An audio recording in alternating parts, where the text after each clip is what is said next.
మనం రామగుండం నియోజకవర్గంలోని రామగుండం మున్సిపల్ కార్పొరేషన్లో ఉన్నాము. మనం ప్రస్తుతం లక్ష్మీనగర్ ఏరియా మరియు కళ్యాణ్ నగర్ ఏరియా సెంటర్లో ఉన్నాము. ఇక్కడ సత్యాగ్రహ దీక్ష అనేది ఒకటి కార్యక్రమం నిర్వహిస్తున్నారు.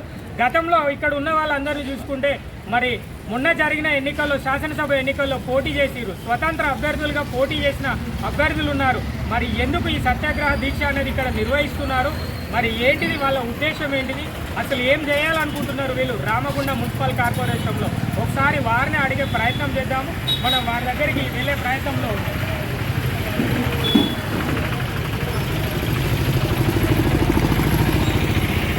మనం ఇక్కడ ఉన్న అభ్యర్థులంతా చివరి అంటే గతంలో ఎన్నికల్లో పోటీ చేసిన వాళ్ళే, ఎమ్మెల్యేగా పోటీ చేసిన అభ్యర్థులే కనిపిస్తున్నారు. మరి ఒకసారి ఎందుకు ఈ సత్యాగ్రహ దీక్ష అనే కార్యక్రమాన్ని నిర్వహిస్తున్నారు? 50 డివిజన్ల పరిధిలోని సమస్యల పరిష్కారం కోసం అని చెప్తున్నారు. అసలు ఈ డివిజన్లలో ఉన్న సమస్యల పరిష్కారం ఏంటిది, అసలు ఏం సమస్య ఎలా ఉంది? ఈరోజు కూడా మనం సాక్షి పేపర్లో చూసాం. ఏంటిది, గాడి తప్పిన ప్రజాపాలన, అంటే మున్సిపల్ కార్పొరేషన్ గాడి తప్పిందనే చెప్తున్నారు.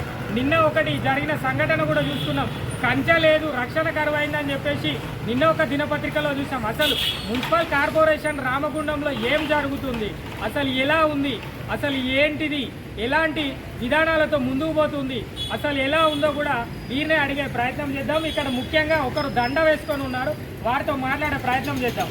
సార్ నమస్తే. సార్ నమస్తే, చెప్పండి సార్, ఎందుకు ఈ ధర్నా చేస్తున్నారు? 50 డివిజన్లలో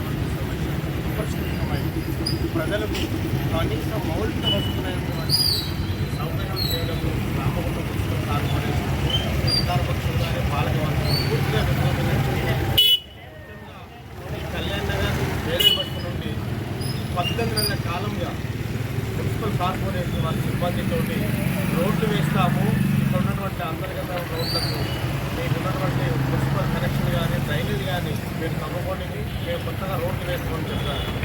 18 నెలలు కావాల్సిందా కానీ ఈ రోడ్డు తీవ్ర ఇబ్బందులు పడి ప్రయాణికులు చాలా ఇబ్బంది పడుతున్నారు. ప్రయాణికులు ఎక్కడ చూసినా అడుగడుగున గుర్తులే పడుతుంది.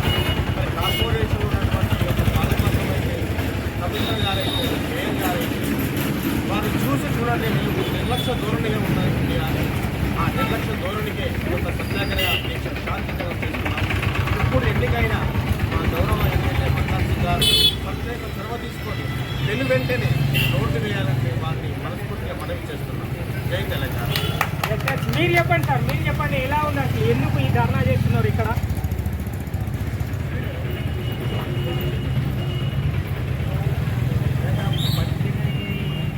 ఈ యొక్క రోడ్ల పరిస్థితి చూస్తుంటే ఎవరికైనా కానీ కనీసం కలుగుతలేదు. మరి పరిపాలకులు, మేయర్లు, కార్పొరేటర్లు, మరి ఈ పాలకవర్గము, కమిషనర్లు, వీళ్ళందరూ ఈ యొక్క రోడ్ల పరిస్థితి చూస్తలేరా? ఎందుకు కనిపింపు లేకుండా ఉన్నది వాళ్ళకు?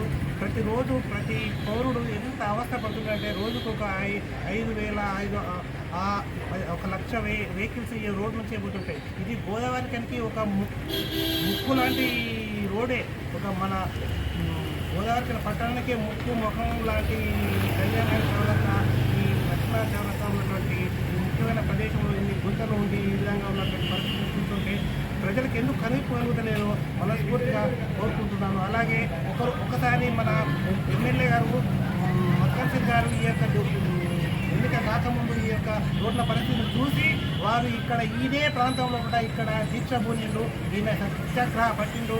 ఒక 6 గంటలు నిరాహార దీక్ష పట్టి రోడ్ల పరిస్థితి ఆయన దీక్ష పూనిండు. ఆయనకు అప్పుడు స్పందించి అప్పుడు ఈ రోడ్లు తవ్వారు. కానీ మాత్రం ఇంతవరకు ఆ రోడ్ల పరిస్థితి అనారోగ్యంగా వల్ల చేయలేదు. ఈ గుట్టలు చూస్తుంటే నరక యాత్ర పడుతున్నారు కొంత ప్రజలు చూస్తుంటే. కనుక ఈ ప్రభుత్వము, ఈ పరిపాలకుల యొక్క పరిస్థితిని గమనించి త్వరగా ఈ యొక్క రిపేర్ అన్న చేయాలి, రోడ్లను వేయాలనిగా మనస్ఫూర్తిగా కోరుకుంటున్నాము.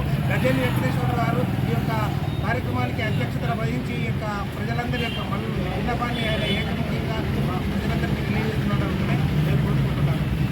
మన ఎమ్మెల్యే గారు తప్పకుండా స్పందించి ఈ యొక్క కార్యక్రమాన్ని దిగ్విజయం చేసి ఈ యొక్క సత్వర పరిష్కారం చేయాలని నేను మనస్ఫూర్తిగా కోరుకుంటున్నాను. ఇంకా ఇక్కడ గతంలో అంటే మొన్న జరిగిన శాసనసభ ఎన్నికల్లో స్వతంత్ర అభ్యర్థులుగా పోటీ చేసిన శీలం శ్రీనివాస్ గారు ఉన్నారు, అదేవిధంగా లింగాల శంకర్ గారు కూడా ఉన్నారు. ఒకసారి ఇక్కడ శ్రీనివాస్ తోటి మాట్లాడే ప్రయత్నం చేద్దాం. చెప్పండి అన్న, ఎట్లా ఉందన్న అక్కడ రామగుండం నియోజకవర్గ పరిస్థితి కావచ్చు, లేదంటే కార్పొరేషన్ పరిస్థితి ఎలా ఉందో చెప్పండి. కార్పొరేషన్లో కనీసం గత పాలకులు అయితే ఇక్కడ వేసిన కూడా అక్కడే ఉన్నది. రోడ్లు చూస్తే అడుగడుగున గుంతలు నిలబడతాడు. ప్రజాజీవనం కూడా దుర్భర పరిస్థితికి వచ్చింది. ఇంకా ఇది కాక రోడ్లపైన రాత్రి జర్నీ చేయాలంటే ప్రజలు కానీ పీపుల్ కానీ కుక్కలు, దాని గురించి అయితే మున్సిపాలిటీ పట్టించుకోవట్లేదు, కార్పొరేటర్లు అయితే ఆయన పట్టించుకోవట్లేదు. మళ్ళా పేదలు ఆవులు కూడా ఉంటున్నాయి. అది ఎవరియో ఎందుకు వస్తుందో తెలియదు. రోడ్లపై ఉండి యాక్సిడెంట్లకు గురవుతున్నారు ప్రజలు. అదే కాకుండా సరైన మంచినీరు లేదు ఇక్కడ. మంచినీరు కూడా కనీసం ఇచ్చుట్లో ఈ ప్రాంతం మున్సిపల్ ప్రాంతం అంతా అసలు చేయలేకపోతుందని మేము అనుకుంటున్నాం. ఎస్, మీరు చెప్పండి అన్న, ఎలా ఉంది అసలు ప్రాబ్లమ్స్ ఏంటి, మీ దృష్టిలో ఉన్న సమస్యలు ఏంటి అని చెప్పండి. ప్రజలకు నమస్కారాలు, అలాగే ఉద్యోగ నిపుణులకు ఎమ్మెల్యేలకు కూడా నమస్కారాలు. ఈరోజు రామగుండం మున్సిపల్లో రోడ్లు చాలా ఇబ్బందికరంగా రోడ్ల నిలిచేలలో ఉండిపోతున్నాయి. ఉత్తర లక్ష్మీనగర్, కళ్యాణ్ నగర్, వర్షాలు పడినట్టయితే బస్సులు రోడ్లకి నిండిపోయి గుంతలెక్కల్లో కాలువలెక్కల్లో జరగకుండా ఉండే పరిస్థితులు ప్రజలు అందరూ పడి కాలు చేతులు కొనుక్కొని ఇబ్బందులు పడుతున్నారు. ఈరోజు రామగుండంలో ఉన్న ప్రజలు అనేక సమస్యలతో ఇబ్బంది పడుతున్నారనే ఉద్దేశంతో నేను మీరంతా స్వతంత్ర అభ్యర్థిగా రామగుండంలో పోటీ చేసి ప్రజా సమస్యలు ప్రభుత్వం దృష్టికి తీసుకెళ్లాలన్న ఆలోచనతో నేను పోటీ చేయడం జరిగింది. ఈరోజు రామగుండంలో ఉన్న ప్రజలు ఇక్కడ ఉన్నటువంటి సమస్యల మీద స్పందించి ప్రజాసేవలో ముందున్నటువంటి వారికి అండదండగా ఉండి ముందుకు నడిపించాలని ప్రజలను, ప్రజా సంఘాల నాయకులను, మేధావులను ఈరోజు మీడియా మిత్రులందరినీ కూడా కోరుతున్నాను. ప్రభుత్వం గత ప్రభుత్వం పాలన రూపాయలు అందించారు.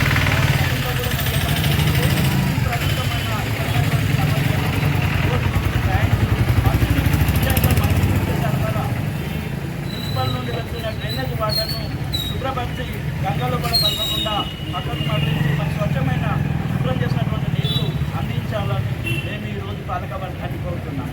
ఎస్, వీళ్ళు చెప్పే విషయం ఏంటంటే వీళ్ళు చేస్తున్న సత్యాగ్రహానికి సంబంధించిన ముఖ్య ఉద్దేశము 50 డివిజన్లో ఉన్న సమస్యలు ఖచ్చితంగా ఇప్పటి వరకు గత ప్రభుత్వం చేయలేదు. మరి ప్రస్తుతం వచ్చి ప్రభుత్వం 2 నెలలు గడుస్తున్నా కూడా ఇప్పటి వరకు వీటిపైన అధికారికంగా ఎలాంటి చర్యలు చేపట్టలేదు.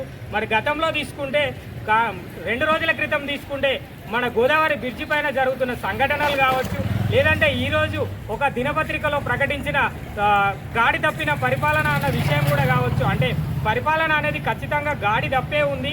మరి వాళ్ళ రాజకీయ స్వలాభాల కోసమే వాళ్ళు ఇప్పటి వరకు పాటుపడుతున్నారు. ప్రజా సమస్యలపైన వీరు దృష్టి పెట్టట్లేదు. మరి ఖచ్చితంగా కళ్యాణ్ నగర్ సెంటర్లో కావచ్చు, మరి ఇతరత్ర ఏరియాలలో కూడా ఏ డివిజన్లో తీసుకున్నా కూడా పరిస్థితి ఇలానే ఉంది అని వారు మనకు చెబుతున్న సమాచారం. కెమెరా పర్సన్ సతీష్తో రామశోక్, నిరుద్యోగి న్యూస్, గోదావరి.